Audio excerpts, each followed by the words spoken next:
Right then, what's happening, guys? So as per the title of this video, Man City are well and truly fucked, and you're about to find out why. The details of this 4-year investigation are quite nuanced, so make sure you're paying close attention during this video, or you'll end up missing something important. The first thing you might be wondering is what on bloody earth took the panel so long to come to this conclusion, and the reason behind that is the alleged breaches took place over a 9-year period, beginning from 2009-10, which was shortly after the Arabs took over from disgraced former Thai Prime Minister Thaksin Shinawatra, up until the 2017-18 season, when City won the league with a record-breaking 100 points. The accusations themselves relate to not providing accurate financial information with respect to revenue, mostly sponsorship revenue, in which it's crystal fucking clear Man City have mucked about by floating fake companies that don't operate and fundamentally even exist, operating costs, managerial and player wages, where suggestions are being made Roberto Mancini was paid a shit ton more under the table than was reported during his 4 years in charge, with players on contract between 2010 and 2016 also making bank,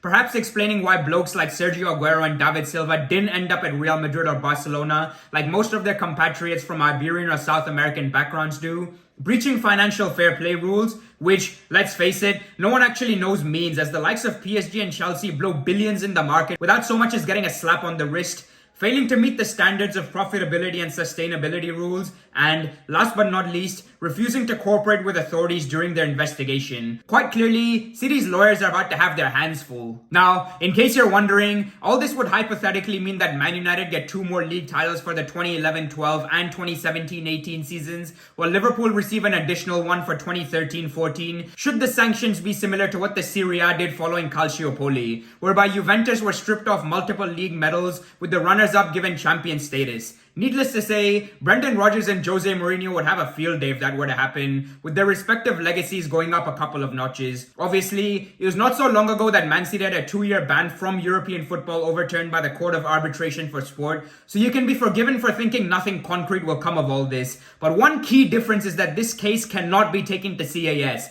which is an absolutely fucking vital piece of information, because that ban was overturned due to UEFA believing City's breaches happened too long ago for them to do anything about it. But Premier League rules do not include a time bar, so there's simply no getting away from it like last time. Moving on to what the actual punishments could be, the independent commission can impose what's showcased on the graphic on screen. Now, based on this image, I'd say it's improbable, if not outright impossible, that the club is suspended from playing league matches are ordered to be replayed, or the club is expelled from the Premier League altogether. Anyone thinking otherwise is, rightly or wrongly, asking for a bit too much as far as I'm concerned based on historical evidence. There are, however, chances of a points deduction, transfer market ban, or the aforementioned stripping of titles, which falls under the category at the very bottom, and that in itself would completely rock the footballing world to its core. Meanwhile, it's almost certain that Man City will be made to pay compensation and costs, while also agreeing to some sort of conditional punishment, as that's very much the norm in these kinds of situations. Moving forward, proceedings will be confidential, with the final decision on the punishment published on the Premier League's official website. Funnily enough, that won't be the end of it either, as both Man City and the Premier League will be able to appeal once a judgment is made. So Arsenal supporters hoping for anything to come of it this season should instead sit and hope that their boys do the business on the pitch, as it's very much still in their own hands whether they win the Premier League or not, because this shit is dragging on for a while yet. And while a points deduction is a distinct possibility, and dare I say even probability,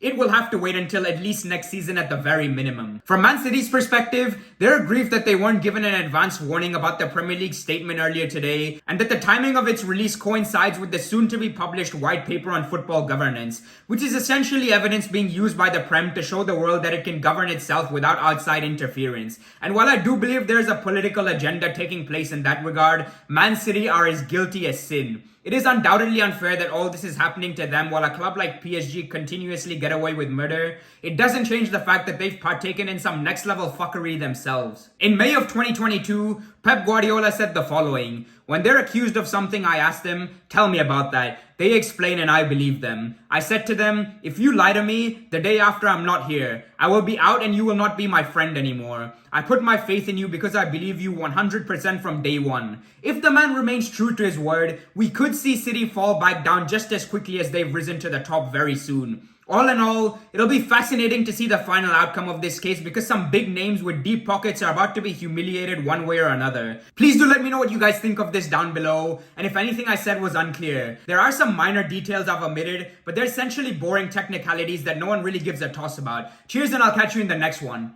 Peace.